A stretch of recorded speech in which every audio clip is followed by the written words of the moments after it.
You're listening to episode 60 of the Confident Rider podcast with Jane Pike.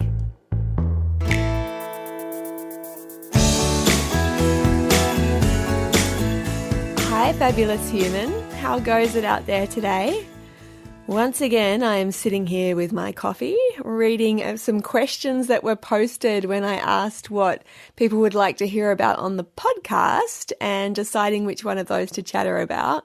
But what I wanted to flag up first was a really cool thing that I actually just started this month, and that is spotlight sessions. So spotlight sessions are part of the Joyride membership if you're a Joyride member, but I decided to open them up for non-members as well. They're essentially a drop-in class, so you can come just hang out with me for the class. There's a specific topic that we do a deep dive into, and next month's topic, which is going to be held on Monday, September 7th, New Zealand time, is all about helping you unlearn habitual responses to stress.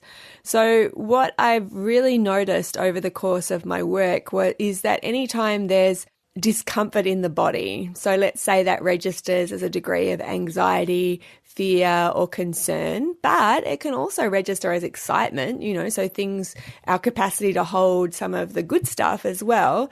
But essentially what that does is quite commonly trigger a reaction in the rider that makes them feel like they're physically under threat.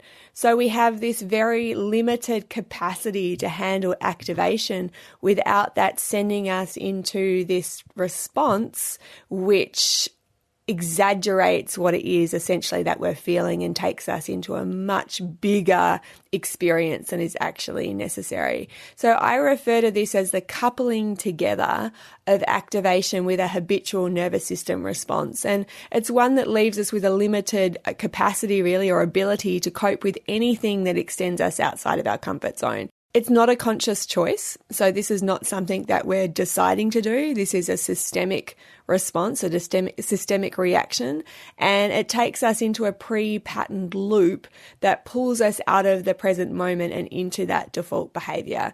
So this next upcoming session is all about how to step out of that cycle, how to uncouple activation from emotion so that we can hold our ground, we can hold our center, and we can do that even in the midst of challenge or this activation or energy that I'm talking about. So we'll be covering the really common default responses to stress. So why we go there from a nervous system perspective and how to break that loop. We'll be learning how to separate out activation from fear and concern, and also giving you some practical processes to help you increase your capacity to handle that activation and energy in the body without feeling like your heart or mind needs to leave the building. So it's going to be a really exciting session. Like I said, if you're a member of Joyride and you're listening to this, you don't need to register, you don't need to sign up. I will automatically be sending you the details, so stay tuned for those. If you're not a Joyride member and you want to be, you can join me by going to my website, confidentrider.online/Joyride, and you will see the sign up process there. It would be amazing to have you join me. And if you just want to come and hang out for the spotlight session, which is awesome. If you go to my website, confidentrider.online, on the homepage, you will see there a link that will shoot you through to where it is you can sign up and register for that. So it's $20 for non-members, and that gets you access to the live session and the recording for 28 days after. So all systems go on that. I'm really excited to get into that topic. What we're going to discuss today is something that's been coming up quite a lot. And when I posted on Facebook and Instagram a little while back, so say a couple of weeks back, asking what people would like to hear about, one of the questions that came up was in relation to someone's young horse that they were working with, and they were finding it really hard to negotiate that line of knowing when to take things further, if you like. So feeling like they were in this Groundhog Day loop of being able to get to a certain point and then feeling themselves kind of shut down essentially, or feel like they just couldn't go through to the next stage, and wondering what to do about that. This is a really common situation. And when we refer to default responses, like I just discussed, we were going to be talking about in the spotlight session, this is also what it is that I'm alluding to. Default responses are something that we all have, and they're not something to try to, to be ashamed of or to go to war with, but to recognize that that is your body's primary response in its effort to keep you safe.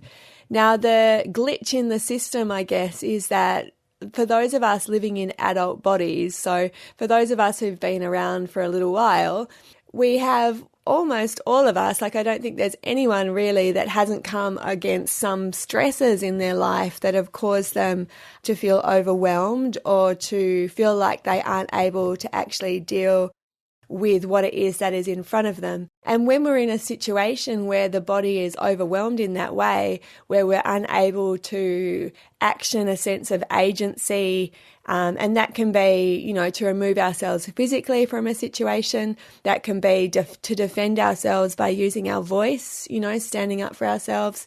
That can be, any number of things basically that takes us away from our ability to really look after ourselves in a way that we would perceive as being appropriate for the moment. Then we move into a protective response, and that protective response of the nervous system is commonly what we would understand as a flight response, as a fight response, a freeze response, or a shutdown response. Now, traumatic stress, the hallmarks of traumatic stress are when the body has been in a position where the stimulus or the situation that we find ourselves in is too much, too fast, or too soon for the nervous system, like I said, to be able to adequately process. And when that happens, we get stuck with a certain level of activation in the body. I call this stored survival stress or unfinished links of activation. I actually just made a whole video tutorial on this for Joyride because it's such an important topic. But it leaves us with these lingering somatic memories or lingering body memories, if you like, that get triggered by situations that seem very non-contextual. So we don't really understand sometimes why we're having a response the way that we are. But it is an unconscious, like I said, systemic reaction to something that has triggered a body memory or a nervous system memory. Now, when that happens, what essentially is being offered is the opportunity to have a corrective emotional experience. So if we think of a complete cycle, or if we think of our ability to see something through to a successful completion, for want of a better word, what's happening is that we have activation in the body. We're able to meet that activation in a way that is satisfying to us. And then we ride the wave back down to a baseline. So we ride that activation and then we ride the settling as well. But when we're unable to complete that loop, when we're stuck in the activation and that settling hasn't happened, that is what I refer to as an incomplete chain. And all of us have little incomplete chains in the body which present at what can be very inopportune times, like when we're working with our horses. And if we don't have the resources to be able to meet those in the moment, they can continue to cement some of the behaviors that we are really trying to get away from. Now, over time, what then can be the real kicker is that instead of understanding what it is that's happening to us on a nervous system level, we start to internalize these problems as flaws or defects in our own personality, if you like, and that's where we start to identify as something being wrong with us, or perhaps we have this thing that nobody else has, that we're just very anxious and this is something that we can't handle. So if that is you, if you're very attached to this idea of you being an anxious rider or a fearful rider, I would really encourage you to separate yourself out from that and understand that as an experience and a nervous system response that is perfectly, that we're perfectly able to work with. It's just a matter of you having a container of support around you to be able to do so and to draw on some resources that allow you to navigate your way through that experience as easily as possible. So a little bit of a framework for you, and I have a lot of empathy. Well, I have a lot of empathy, just full stop, for anyone in challenging situations. But I have a lot of empathy with everyone working with young horses or in the midst of a challenge, because I really know what that's like. I know what that's like to be battling yourself in a way. And I guess Also, what I'd like to say from the start is to really practice with kindness, because going to war with yourself is never helpful. And it's never helpful because we're never trying to actively work against ourselves. All of the responses that you find yourself in the midst of are absolutely there as your body's best chance, or your body's best shot, if you like, at keeping you in a good position. So if we can start with that understanding from a place of compassion, then we can start to just gently soften the edges of our resistance and move into places where we feel like we're able to deal with what it is that presents, and the energy hasn't got bigger than our body. So first up, in any situation where we're working with our horses, safety is absolutely a priority, and the utmost priority for both you and your horse. And the way that I work is I'm definitely taking care of the rider end of the equation. That's my area of expertise and passion. But this is a partnership. You know, when we're out there working with our horses, this is a partnership. And what is an equal passion, although I understand there are people out there who have bigger skills in this area than I do, is really understanding what it is your horse needs to also have that feeling of safety in their body. What your horse needs to be able to be in a place where they're able to emotionally self-manage and have resources that they can draw on in the times that they feel under stress as well. So the dynamics that we talk about apply equally to both of us, you know, apply to ourselves and apply to our horses.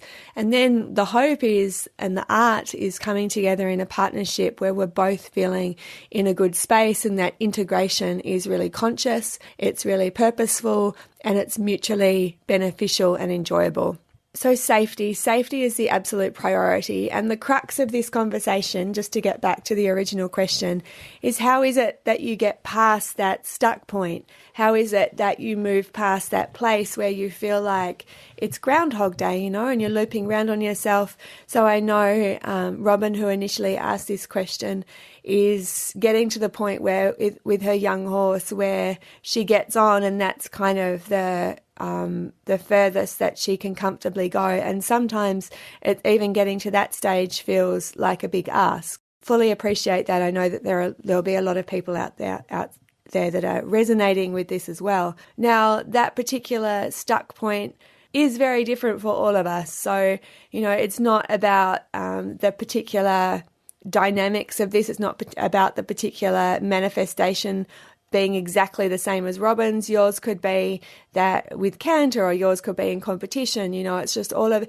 whatever the stuck point is, the principles behind the practice are the same. So if the example doesn't specifically apply to you, just think of drawing the different elements and applying them to your situation at hand.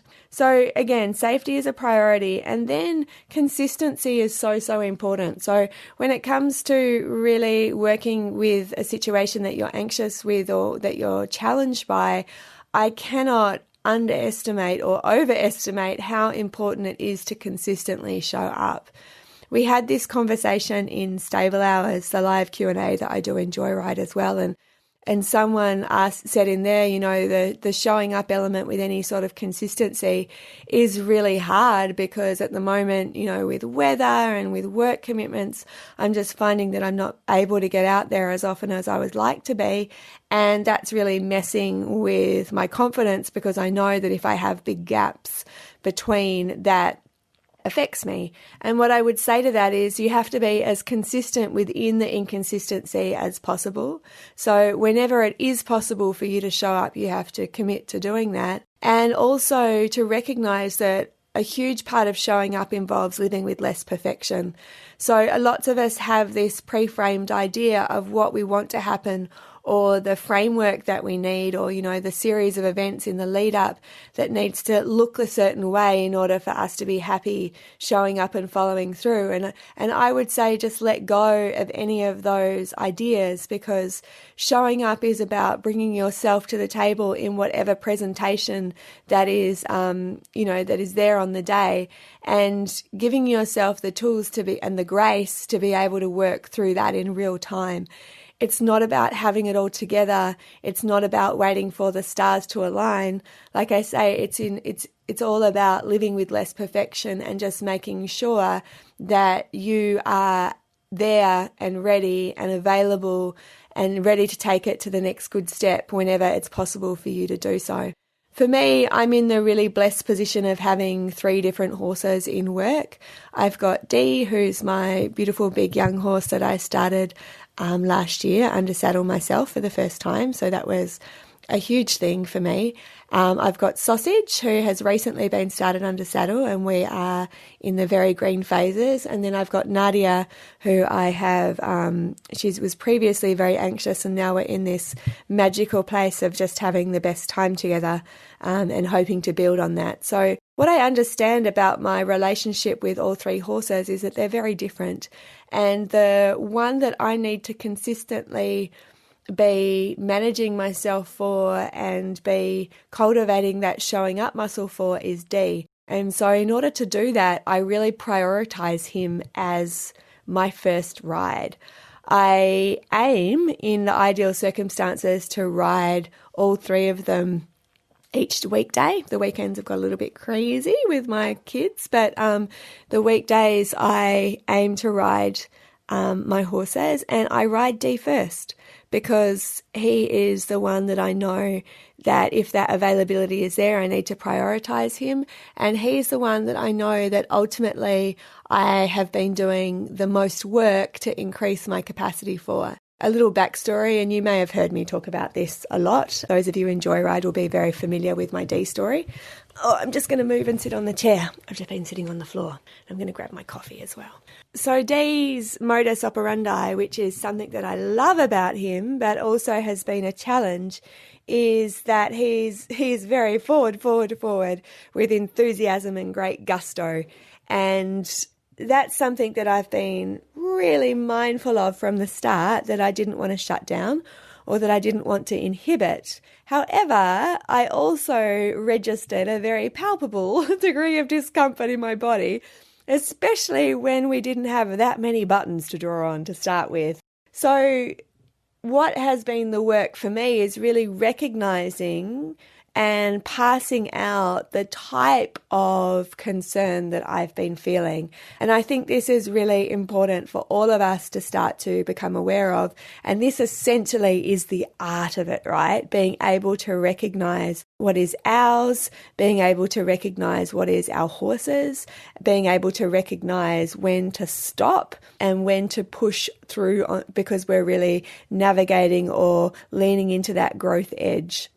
So in the beginning, I really noticed this feeling in my tummy that it was almost like hitting a brick wall at times. So I would go so far and then there would be this very strong response, like a freeze response.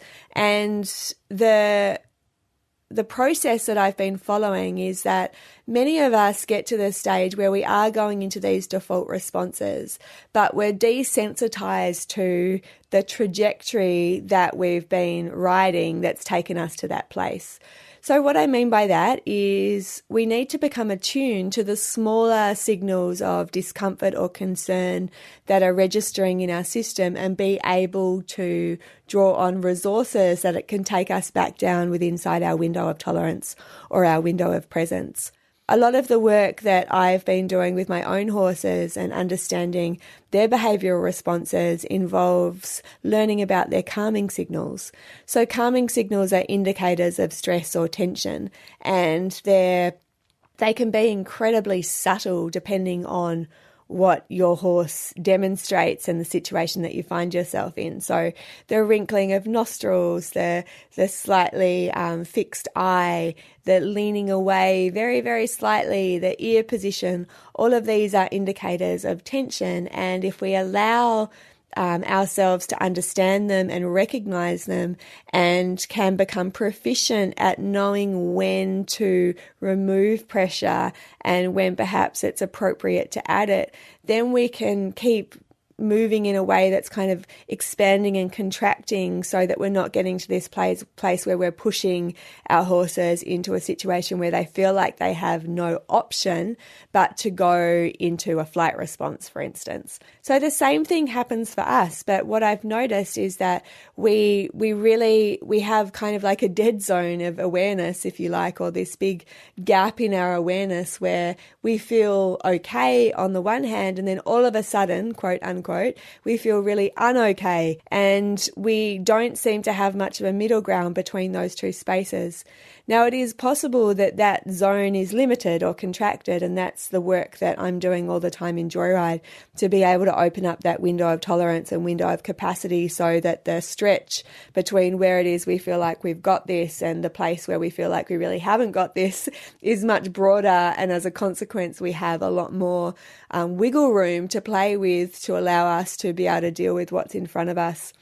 But essentially being able to understand your own responses and to know when to take the pressure off yourself. And that doesn't mean aborting mission necessarily. It just means giving yourself that little bit more time. So for me, when I was out there in the first instance, I found myself, and this is something that I think commonly comes up, I found myself in the situation where I was kind of avoiding doing the thing that concerned me. And I was procrastinating on the idea that more preparation for the thing that concerned me was actually going to be a curative measure. So right back in the beginning and for a long time after, so this is something that we're still very much working on. As with all horses, Dee had quite a difference to the left and the right. Some are more balanced. He had quite a significant difference. And so going into the trot to the right, especially when we first started under saddle, it was like a rocket ship to the moon. And I was like, holy bat balls, here we go. And I felt very uncomfortable with it. Like it didn't feel like it felt like it had the potential to go somewhere else, and I wasn't sure that I wanted to ride that somewhere else. So what I did was I did lots of work to the left. I did lots of in-hand work. I did lots of groundwork. I did lots of walk work in both directions. And I'm fully encouraging of that, right? So I think that a lot of things that go wrong or that are challenging can be remedied or indeed improved by looking at all the steps that came prior. That's undeniable. We have to get everything good previous, good to the point where what comes next at least has a good foundation to base itself on. But I started to use it as an avoidance strategy where I was like, maybe if we just do this in this direction and walk this way forever, when we go into trot, it's not going to be an issue. And I see this, it's kind of smart. Our brain's smart in thinking that way. But obviously, the thing is that when there is a challenge or a strengthening or a balancing or whatever it is that needs to happen at a certain level, we need to actually go to that place. So if your trot needs improving, if your canter needs improving, if there's a specific thing that needs improving, we need to do the thing that needs improving. All the preparation in the world is not going to help if we don't actually go to the place and do the thing that needs the work as well. Not exclusive of, but as well. And so I recognized that I had this procrastination pattern that was stopping me at a certain point in the hope that everything that I was doing that was anything but what I needed to be doing was actually going to be the fix. I see this feeling as kind of like riding a mountain. So, like you're climbing the mountain and you're getting to the point at the top of the mountain and you come up against a block. I'm sure most of you listening to this will know what it is that I'm talking about when you meet that block. And for me, it was like literally hitting a brick wall in my body. I felt like I couldn't go beyond this. Like I was almost, in some cases sort of had that paralysis feeling of like, oh Lord, here we go. But what I also recognized on a logical level is that I was essentially in a position to be able to competently deal with what was coming next. So that's the first question.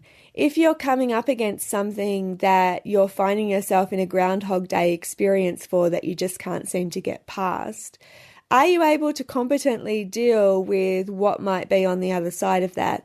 Because if you can't, if the answer is no or not sure, then what your body is communicating to you is something that you really need to pay attention to, because it is an expression of that concern and a signal, if you like, that more preparation is needed.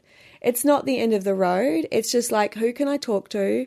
What resources can I draw on? How can I get myself into a position where I would be able to handle what it is that presents? So that's the first thing. If the answer to that question is yes, I can definitely deal on a skill-based level with what it is that's coming up, but emotionally and on a sensation level, it's another story, then we're like, okay, so still the feeling is real, but now we need to understand that we need to give ourselves some resources to be able to move through this experience. So when we have a habitual response, what it is essentially a crystal ball. We're able to predict the future in advance. And I learned that when I got to a certain stage of working with D, I was most likely 99.9% going to have this habitual response. When I broke it down, I could understand that it wasn't D's problem, and I think that's another element that we need to consider. Problem's not the right word, but you know what it is I'm talking about. Is this feeling I'm having actually me picking up on my horse communicating something that's concerning them? So are they not equipped to deal with what it is that I'm asking, and that's what's registering in my body? Is there some kind of resonance for something that's happened to them that I'm picking up on that I need to address as well? So all of this, if we think of our horses and ourselves being or existing in a universe, everything that flies within our orbit, whether it belongs to us or belongs to our horses or belongs to us as in partnership together, it's still ours to hold and it's still ours to make a plan for. So it's not always us, I guess, is what I want to say. We also have to be mindful and considerate of the fact that our horses have a unique history. Our horses have their own capacity of tolerance and feeling like they're able to handle something. And that's something that we need to be fully considerate of, empathetic of, and compassionate of as well when it comes to putting together a plan. So that's point 2. Is my horse out of his zone? Can he answer the questions that I'm asking of him? So drawing on these resources for both of us is really important. But also it does come to a stage where we do need a little bit of a push. And that push needs to be moving, or that push needs to come within a container of support so that we feel like on the other side of it, we're going to be caught in that safety net. So coming into an experience that I know is somewhat of a Groundhog Day, I would ask, how is it that I can support myself coming in? What is it that I know will happen, and how can I make this as easeful an experience as possible? The irony is that many of us know that we have these default responses that we move into, and yet we don't do anything to change up our circumstances. We don't do anything to make it easier on ourselves. We don't think who we could ask for help. We don't bring in resources that we can draw on to make sure that we're able to stay within a container of support and be as intentional as possible about where it is we're directing the energy. So think about how it is that you're coming into one of these experiences. The second thing is understanding that activation or that feeling in the body is not necessarily a warning signal. And when we've got to that place of coupling together, feeling that way with this very visceral and palpable feeling like we're under threat, then it becomes very difficult to take action or, move into our own agency because we're completely immobilized in that place. And what I mean by under threat is, any of you listening out there that have had some experience with anxiety, like I'm talking about, it registers like you're going to die. Even if you don't not, on a logical level, that isn't the case. The feeling is like, I just have to get the hell out of here. I am under threat. I am going to die if I stay in this position. That is what your body is communicating to you. So when I say uncoupling, that is what we're looking to separate out. We need to be able to get into a place of embodied discernment where we can sit with this discomfort, we can sit with this activation, we have resources to draw on, but we're able to separate out the fact that actually we are safe. We are safe in this position. And the other really beautiful understanding is that activation in that way, obviously not to the point where it's taking us to being completely immobilized, but activation is needed when we're doing something which we find hard. To do hard things, it's our body's way of preparing us to do hard things. So not all feelings of discomfort, feelings of concern in the body mean we are in a position of danger. And this is where we need to start to separate out. That is the decoupling that needs to occur. When you have a felt sense of that, that's when you can start to push over the top of the mountain. And that's what I did. I was like, okay, here it is. I'm coming into this situation. I know this is what needs to happen. I know that I have resources that I can draw on. I know that this is going to feel, I'm not going to be flatlining when I do this. This is going to feel hard and I'm going to be prepared for it to feel hard. And I'm also going to understand that just because it does feel hard doesn't mean something is wrong, right? Doesn't mean something is wrong. And then when I feel this place where I think, gosh, I can't go to this next thing, I'm going to do this and this and this. These are the resources that I draw on. So in Joyride, we have movement-based resources to bring us back down within our window of tolerance. So those are some of the resources that I drew on a body-based level to settle and regulate my nervous system. And then I know that I'm going to have to go over that hump. I'm going to have to go over that stuck point. And when I do, there'll be a liberation of energy that provides us with a new level of momentum. And that's what's happened. I've done it enough. I've recognized that stuck point enough. I've allowed myself to just gently wiggle over that area enough that it no longer presents in the same way that it does. Now, even a year later, I want to say that every time I go to ride D, I have a sensation in my body of like, we're kind of like, we're alive right now.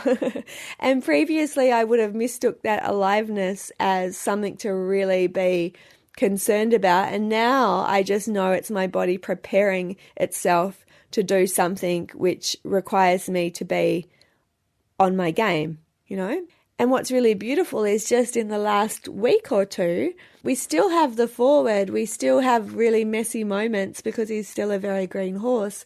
But I laughed the other day, like it was fun and I could keep going without feeling like I needed to shut it down or come back to a place where, we were outside where we were back to walk or just kind of coming back to halt completely. And both of us are moving together in that way, which is a really lovely experience. And I think that comes from this consistent showing up. I always put him first. I keep going despite the discomfort. And I keep resourcing myself so my resources are outweighing my stresses. I ask for help. I ask for support. I stop when I need to, but I don't stop completely. And this embodied discernment that I talk about is that edge. It is asking yourself, when is it that I need to lean into this experience? And what is it that I can draw on that it would allow me to lean into this in a way that is supportive? Or when is it that I'm actually at my threshold or my horse is at his threshold and that we actually need to drop things back? Yeah? So that container of support around yourself is really important. And I think asking yourself good questions, like asking yourself high quality questions is key. So what do I need? Like what would make this easier? How do I know when to drop it back? And how do I know when to keep it pushing it forward? And you're not always going to get this right. Okay, again, showing up involves living with less perfection. You're not going to always get this right. Such an interesting conversation, and I guess kind of a dissatisfying one on some levels because there's no absolutes. We're talking about your specific dynamic, your relationship with your horse, and again, all of the factors that are influencing how you feel on any given day and how your horse feels on any given day. I want to just wrap this up by having a little bit more of a discussion around the idea of discernment.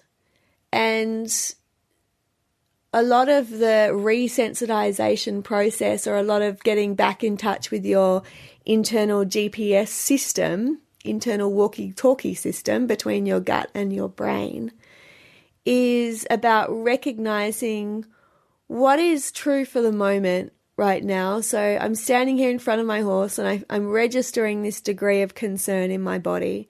What about that is true for the moment? So is there something that I'm needing to pay attention to? Is there more that I need to do in a specific area to allow both of us to feel safe? Is this real for the moment? And if it's not real for the moment, and I've used this example before, so maybe I'm standing there and I'm feeling super anxious, but my horse is practically going to sleep, then what I understand is that I'm carrying through one of these unfinished links of activation that I talked about at the start of the session. And now I have an opportunity to complete that cycle, an upward cycle of progress. So how is it that I'm going to do that? How is it that I'm going to hold space for this feeling in my body and allow myself to get into a position where it doesn't get bigger than my body? Because as soon as a feeling or an experience gets bigger than our bodies, that is where we feel like we've been removed from the choice about how to direct that energy. So that's the place that we don't want to go. We want to be able to feel like the container of our skin is holding the experience so we can choose what it is that we do with it. So that's a very different way of approaching things from feeling like you always have to feel good or that discomfort is something to avoid. Discomfort is inevitable, absolutely inevitable. And the goal in my mind, if there is a goal, is to get ourselves into that space where our capacity, for the most part, is able to hold experience so it doesn't get bigger than the edges of our skin.